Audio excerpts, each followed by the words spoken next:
the neighbor they blamed just for being different. Henry had just moved into a new neighborhood. It was quiet, clean, and very organized. The houses stood tall, painted in soft colors. Henry felt good about starting fresh.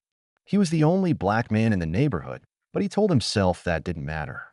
He only wanted peace, friends, and a safe place to live.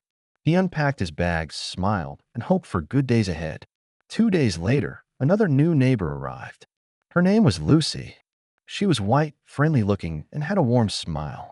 She moved into the same building as Henry. At first, everything seemed normal.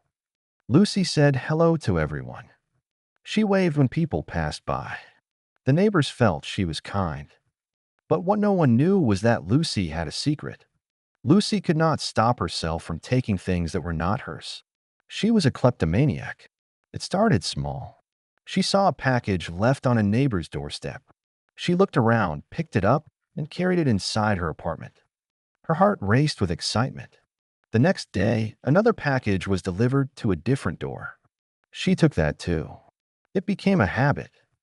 The neighbors began to notice their packages disappearing.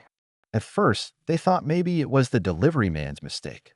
But when it happened again and again, they knew something was wrong. The neighborhood had never experienced such a thing before. It was shocking.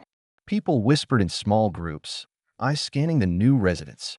"This has never happened here," one woman said. "Ever since 2 new people moved in, this started." The neighbors looked at each other. One was black.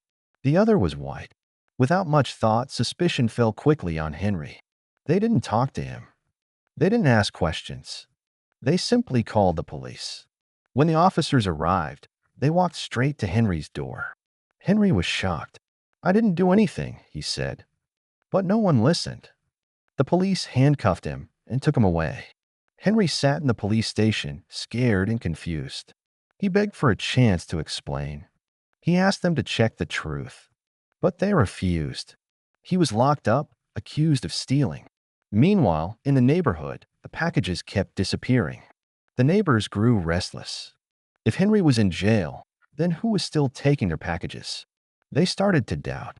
Maybe, just maybe, they had made a terrible mistake. Lucy sat in her apartment, holding a small box she had just taken. Her hands shook, but she smiled. She loved the thrill. She told herself she would not be caught.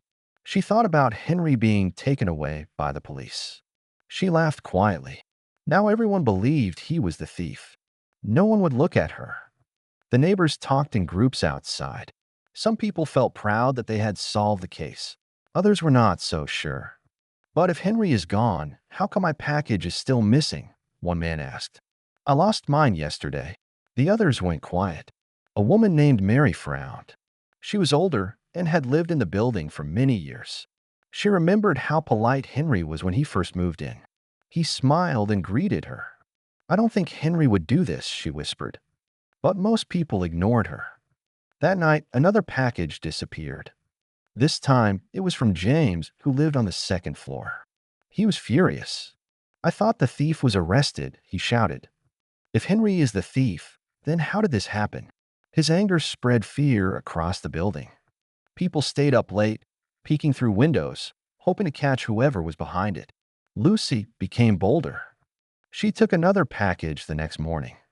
She walked calmly into her apartment as if nothing happened. But this time, she didn't notice that someone had seen her. Mary had been watching carefully from her window. She saw Lucy bend down, pick up a box from Tom's doorstep, and carry it inside. Mary gasped. Her hands trembled. She didn't know what to do. If she spoke up, would anyone believe her? Everyone already thought Henry was guilty. What if they laughed at her or ignored her? But deep in her heart, Mary knew she had to do something.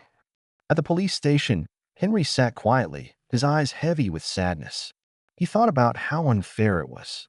He wanted to scream, but his voice felt weak. He whispered to himself, "God, please let the truth come out." Back in the neighborhood, Mary decided to follow Lucy the next day. She waited by her window again. When a delivery man dropped off another package, she saw Lucy step out slowly.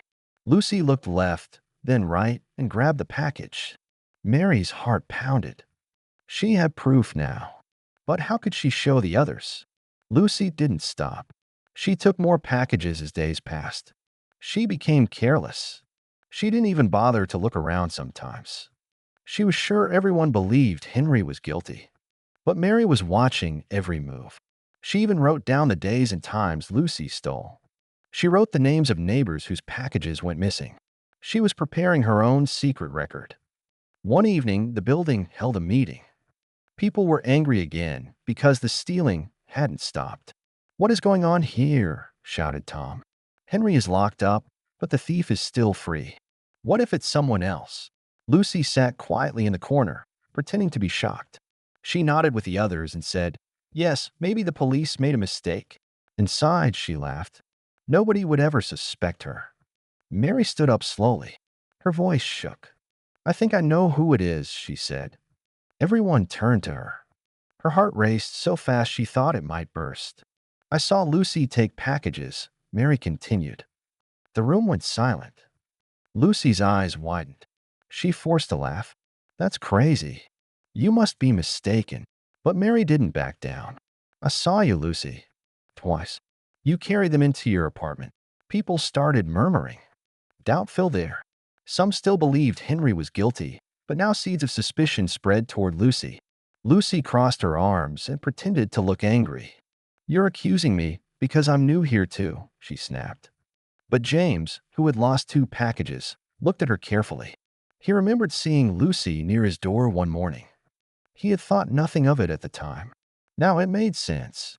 For the first time, the neighbors began to question everything.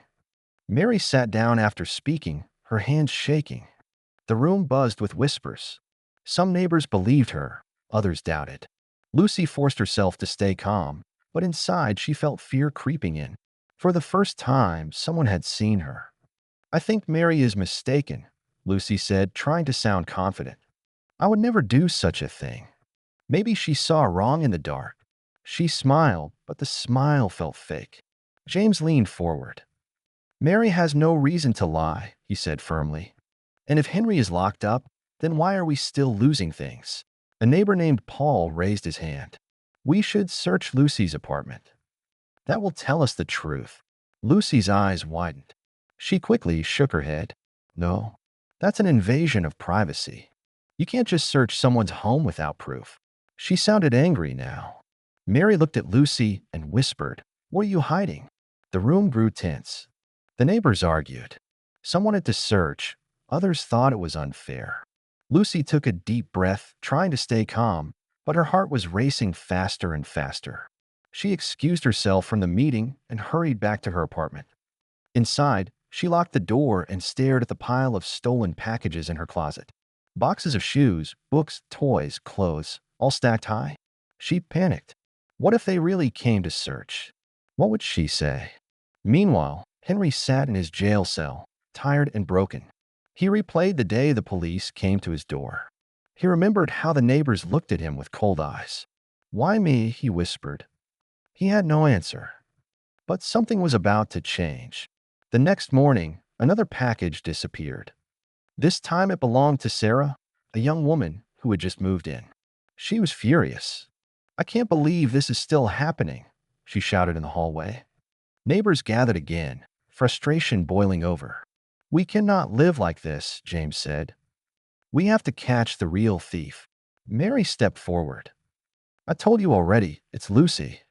I saw her with my own eyes." Lucy appeared at her door, pretending to be shocked. "Me? Again? You're obsessed with blaming me." "Maybe you're the one stealing, Mary," she said sharply. The crowd gasped. Mary's eyes filled with tears. "I would never steal. I've lived here for years. Why would I start now?" Tom crossed his arms. "We need proof. Enough of this talk. We should set a trap." The neighbors agreed. They decided to leave a package outside Tom's door, but this time they hid cameras nearby. Small, secret cameras that could record whoever took it. Everyone was tense, waiting to see what would happen. Lucy stayed inside, pacing back and forth. She knew people were starting to suspect her. But when she peeked out and saw the package on Tom's doorstep, her hands itched. The desire to take it was too strong. She waited until night when she thought no one was watching. Slowly, she opened her door, tiptoed out, and grabbed the box. The cameras caught everything. The next morning, the neighbors gathered around to watch the footage. Mary's heart pounded. Henry's name had been cleared in her mind long ago, but now she needed others to see it too. James pressed play. The screen showed the dark hallway. Then Lucy appeared, looking around nervously, before picking up the package and running back into her apartment. Gasps filled the room. It was her, Sarah whispered. "I knew it," shouted James.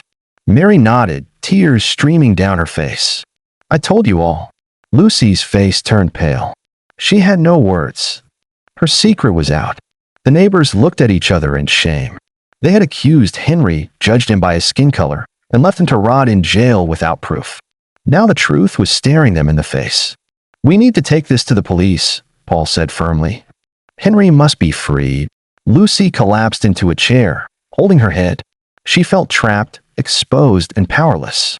The walls of lies she had built were crumbling fast. At the police station, the neighbors arrived with the video evidence. The officer in charge looked stunned as he watched Lucy on the screen. "This changes everything," he said. He turned to Henry's cell.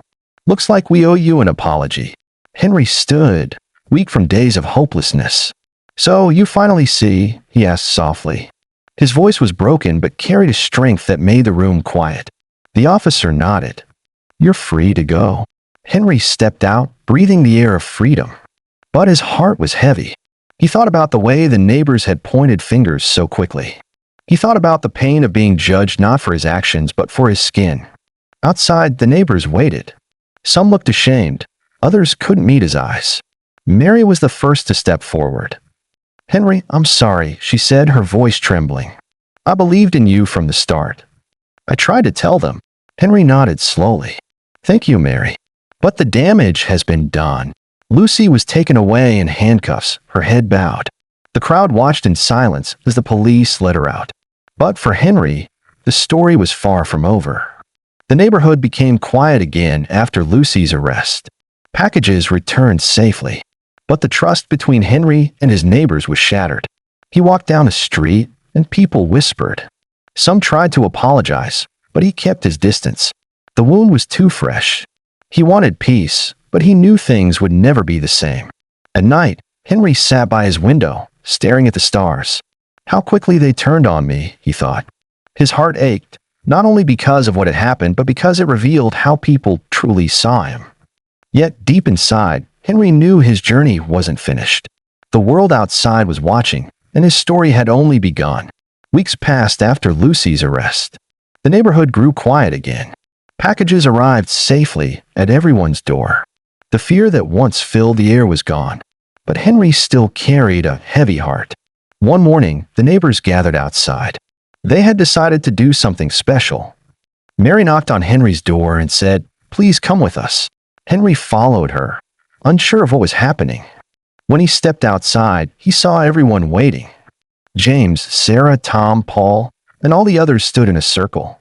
In the middle was a small table with a cake that said, "Welcome home, Henry." Henry froze. His eyes filled with tears. James spoke first. "Henry, we are sorry. We judged you without proof. We treated you unfairly, and we let our fears guide us instead of truth." Sarah nodded. "You didn't deserve what we did. We want to make things right." Mary smiled through her tears. "You are one of us, Henry. You belong here. And we promise we'll never let something like this happen again." Henry's chest felt heavy, but in a good way. For the first time since he moved in, he felt seen, not as a stranger, not as just a new black man, but as Henry, their neighbor. He took a deep breath and said, "What happened hurt me deeply. But today I see something different. I see people willing to change. If we can learn from this, then maybe it was not all for nothing." The neighbors clapped softly. They shared the cake together, laughing and talking. For the first time, Henry felt at home. From that day on, things truly changed. Neighbors didn't just greet him, they invited him to dinners, asked for his help, and shared their lives with him. Henry forgave them, not because it was easy, but because he wanted peace. And through forgiveness, the neighborhood grew stronger than before. Lucy remained far away, but the lesson she left behind stayed forever. The story of Henry became a reminder. Never judge too quickly, never blame without proof, and always stand for the truth, even when it's hard. Henry looked around one evening as the sun set over the quiet street. Children played, neighbors smiled, and the air was filled with peace.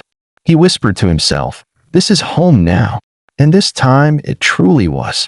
Final lesson: assumptions destroy, but truth sets free. Always look deeper before you judge. Remember, one false judgment can ruin a life, but one truth can save it. If you found this story captivating, don't forget to subscribe and share.